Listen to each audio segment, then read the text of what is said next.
O ministro do Supremo Tribunal Federal, Cristiano Zanin, apresentou hoje o seu terceiro voto surpreendente. Surpreendente para aqueles que esperavam que ele fosse fazer o jogo dos outros, que faziam com que o Supremo não tivesse uma única exceção que a gente pudesse ressaltar.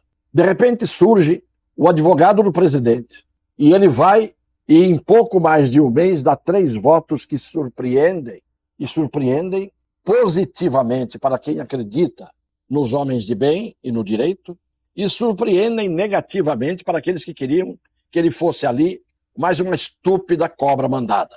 Pode ser que eu queime a boca a partir do meu comentário de hoje. Só que eu previ que ele iria surpreender positivamente. Essa esperança de que exatamente por ter sido um advogado de peso, de nome, de garra, que cumpriu o seu dever, ele sabe muito bem que ele é credor do seu cliente e não devedor do seu cliente. Portanto, eu acredito que ele deverá exercer com a mesma intensidade, independência e coragem com as quais fez as defesas de seus clientes, fossem eles quem fossem, ele deverá exercer o cargo de ministro nesse mesmo nível. Tomara que seja assim, porque ele iria dar exemplo a muitos que juraram fidelidade à Constituição e a traíram de uma forma absolutamente vergonhosa. Estava aí a minha previsão. Eu não vou dizer profecia, porque não sou profeta. Mas com a experiência que tenho, examinando toda a trajetória do hoje ministro Zanin, quando era um advogado, e um advogado desses em que a palavra advogado deve ser escrita com a inicial maiúscula, um advogado que cumpre o seu dever, um advogado que não importa quem seja o seu cliente, dá o seu melhor para defendê-lo, ainda que o seu cliente fosse condenado, como aconteceu com Luiz Inácio. Mas ele fez o melhor, e fez de forma corajosa, de forma competente, do mesmo jeito que era Evandro Lins e Silva, grande ministro do Supremo, grande advogado, respeitado até hoje por quem tem memória e é do seu tempo, porque defendia com garra, com denodo, com competência e com escrúpulos os seus clientes. Grande advogado como um Heráclito Sobral Pinto, um dos maiores advogados, um ícone, um símbolo da advocacia, que não quis ir para o Supremo, mas teria toda a condição de ir e até foi indicado, mas recusou. Heráclito Sobral Pinto era um conservador absolutamente definido. Era um conservador, inclusive, flagrantemente dito por ele sempre, que tinha a posição contrária ao comunismo.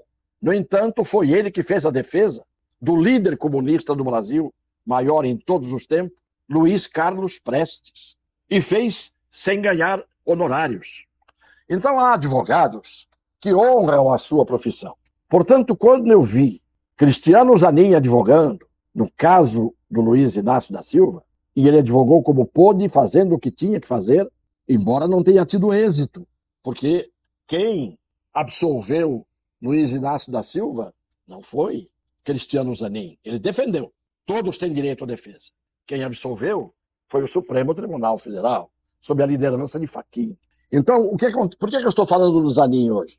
Porque hoje ele, em pouco tempo, em menos de um mês, deu o terceiro voto contrário àqueles a quem ele está dando exemplo, embora inutilmente. Porque estes que dão um mau exemplo, e a gente dá os nomes deles aqui todos os dias, devem estar hoje, se tivessem, envergonhados, se tivessem condição de se envergonhar, ao ver diante dos votos do Zanin. O primeiro voto dele foi quando ele se recusou a equiparar crime de racismo a crime contra LGBT, crime de homofobia. Ele disse, não se pode comparar uma coisa com outra. E eu digo aqui agora, em reforço ao que ele disse, se é que ele precisa de reforço, que gênero é uma coisa, raça é outra. Não se pode, num crime cometido contra a raça, crime de racismo, colocar embutido um crime cometido contra o gênero. Gênero é homem e mulher. E se quiserem hoje, gênero é LGBTQ+, isso, etc, etc. Isto é gênero. Isto não é raça. E, portanto, Cristiano Zanin não equiparou, ficou sozinho praticamente nessa votação, contrariando aqueles que esperavam dele ficar de joelhos dizendo amém àqueles mais antigos que estão dizendo amém, eu não sei a quem, mas diante dos quais muita gente está dizendo amém, principalmente o presidente do Congresso Nacional, o senhor Rodrigo Pacheco, que poderia corrigir os rumos desses que andam aplicando o torto e negando a Constituição no STF. O segundo voto dele foi quando se decidiu que aquele furto cometido, quando o bem tem um valor a R$ 100, não deve ser considerado um crime e, portanto, não deve ser punido. Isto é, um estímulo contra a lei a todos aqueles que começam furtando o que vai até R$ 100, tirando dos outros o que aos outros custou R$ 100. E ele não se conformou com isso. Não está na lei que depende do valor do bem haver o crime de furto.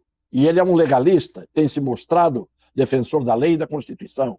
E hoje, o terceiro voto dele, surpreendente para aqueles que passam por cima da lei e estupram a Constituição. Ele votou contra a descriminalização do crime de porte de substância entorpecente. Por quê? Porque o porte já não depende mais da quantidade, segundo decidiu hoje o legislador STF. Porque o Congresso Nacional não legisla mais.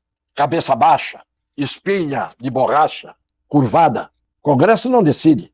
Quem tem que decidir se o porte de entorpecente é crime ou deixa de ser, seriam os representantes, entre aspas, do povo. E, no entanto, votaram. Já estava 5-1 quando o ministro Zanin votou. E ele votou contra a descriminalização, isto é, contra a legalização do porte de entorpecente. Porte, porque pelo porte, que não depende de quantidade, você identifica o traficante que pode portar se a quantidade não é imensa. E agora já estão dizendo que o ministro Zanin é o mais conservador de todos os ministros. Sabe o que significa conservador? No juízo e no julgamento desses estultos, desses imbecis, que o chamam de conservador, conservador para eles é aquele que cultiva valores antes de tudo. Mas no caso, o que o ministro Cristiano Zanin está fazendo é cumprir a lei e cumprir a Constituição, que é a função de quem está lá. Ao contrário dos outros 10, e não escapa nenhum, que não sabem se limitar a fazer o seu papel. Então, eu posso até me decepcionar amanhã, mas antes eu previ.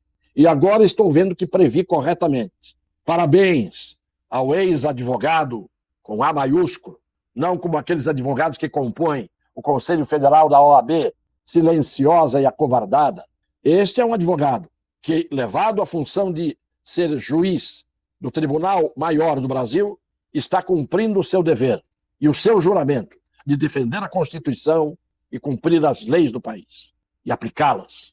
Os outros que se envergonhem ou que o imitem, se conseguirem ter a vergonha que lhes falta. Sou um advogado, antes de tudo, mas sou um cultor do direito, daquilo que é justo, daquilo que é correto. Não aplaudo e não compactuo com o torto e com quem os pratica. Portanto, termino mais uma vez falando